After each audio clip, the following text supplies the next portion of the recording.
নিজেকে ভেতর থেকে নিরাময় করবেন কি করে?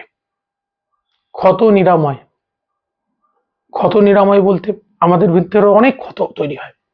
আঘাত, অন্যের বাজে কথা, বিপদ আপদ, আমরা অনেক ক্ষত আমাদের জীবনে তৈরি হয়। সেই ক্ষত কিভাবে নিরামিত হবে, কি করে ক্ষত নিরাময় করতে পারবেন? সেই ক্ষত নিরাময় হবে হিল, HEAL। এই 4টি অক্ষর দিয়ে আমি 4টি কথা বলবো, আপনারা জীবনে অ্যাপ্লাই করলে আপনাদের জীবনের সমস্ত ক্ষত, দুঃখ, আঘাত নিরাময় হয়ে যাবে। মন খারাপ করে খুব বসে আছেন, আজকে জগৎটা এমনই, সবাই অভিযোগ করবে, জগৎ তীর তাক করছে সবাই তোমার দিকে। ভালো করে লক্ষ্য করবেন, H for honesty.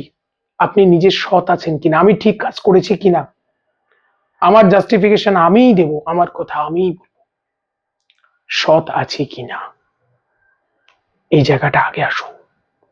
E for express yourself, নিজেকে প্রকাশ করুন, হৃদয়টাকে এক্সপ্রেস করুন, আপনার দুঃখ, আপনার কষ্ট, আপনার অভিমান, মান যাই আছে অন্যের কাছে বলুন, ভেতরে জমতে দেবেন না, মনের মধ্যে যন্ত্রণা জমতে দেবেন না, এক্সপ্রেস করুন নিজেকে।